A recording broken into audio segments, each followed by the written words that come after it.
Back with us now is Florida Congressman Greg Steube. It's good to have you on, sir. What's your take on the Hill newspaper now saying, yeah, Democrats are seriously worried they're going to lose control of the House and Nancy Pelosi could lose the gavel as House Speaker in the midterms next year? Why? Because of the biggest government expansion in decades, a tax and overspending blitz. What do you think of this, what the Hill newspaper is saying? We've been reporting on this, too. Go ahead. Yeah, they should be worried because the opposite party in power from the White House, so Republicans in this case, stand on average to gain 30 seats. We only need to take 5 seats to take the gavel away from Speaker Pelosi. Right now on the floor, she can only lose 3 votes on the floor. So absolutely that's going to take effect. You're going to see with reapportionment in states like Florida and Texas and in North Carolina, you're going to see Republicans pick up seats, and you're going to see Republicans pick up seats because of how far left the Democrats have gone, the Biden administration has gone. And I actually would be shocked if some of these tax increases pass the House floor, because these moderate Democrats in these Trump districts will have to vote for this. And I think if they want to win re-election, I don't see them voting for tax increases on the middle class and American businesses and small businesses across the country. So it looks like the Biden agenda could fall apart because the Democrats fear that they're going to lose control of the House next year. And we're basically seeing, as you point out, redistricting and census in the blue states. They're could lose House seats to places like Florida and Texas. Why? They chased some people away because of high taxes. And now, Democrat Senator Joe Manchin saying he's worried about all this massive spending causing gas and consumer prices to rise. And, Congressman, now we see nearly 3 dozen House Democrats saying to themselves, according to the Hill newspaper, and we've been reporting this, oh, we're going to lose next year. We better ram through pork spending, get our pork projects for our districts in there. As the Senate is saying, Senate Democrats are saying, yeah, let's get rid of the filibuster, which would stop all this. So this is going on too, right?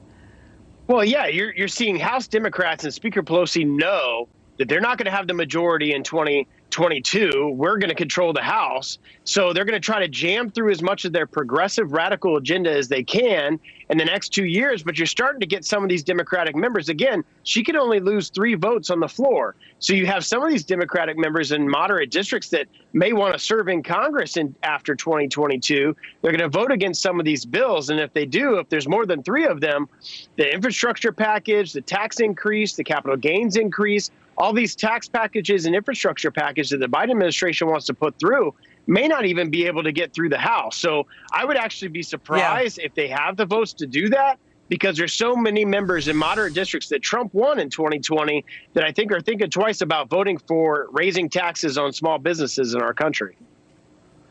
Why is Biden spending $6 trillion when the economy was already turning around and starting to boom? When he took office, the fastest growth since 1951, he did not inherit an FDR economic collapse. That's what Nancy Pelosi was trying to say, that he's FDR. He didn't inherit an FDR economic collapse. And they don't have a mandate. They have the slimmest majority since World War II. So, why is this happening now? Candidate Biden was against Medicare for all. He didn't like the Green New Deal. Now, President Biden likes all of that. Why? He's been dragged to the left by progressives in their party. His infrastructure package isn't really infrastructure. Only about 4% of that bill goes to roads and bridges. Everything else is the Green New Deal light. So he's been dragged to the left by the progressives in their party.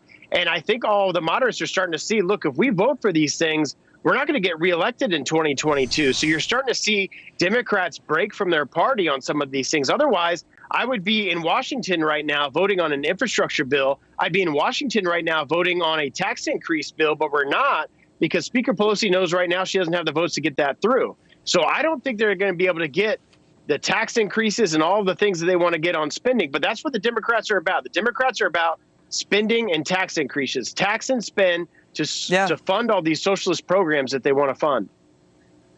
And Congressman, what was so strange was that Treasury Secretary Janet Yellen really shook up the stock market yesterday when she said, yeah, interest rates are going to have to rise. She indicated this. Interest rates are going to have to rise to deal with an overheated economy from all of this spending. But then now she's backtracking on this. You wonder who is pressuring her potentially to reverse course on that. What do you think? Final word. Well, if you're increasing interest rates and you're not allowing economies to open. You're doing all of these things that are actually hurting small businesses and businesses in our country and increasing taxes. That is affecting the Americans. That is affecting small businesses in our country. And that's the exact opposite of what we should be doing. We should be lowering taxes, allowing businesses to operate and be successful and grow the economy. All right. Congressman Steube, good to see you. Come back soon. Good to see you. Thank you. Up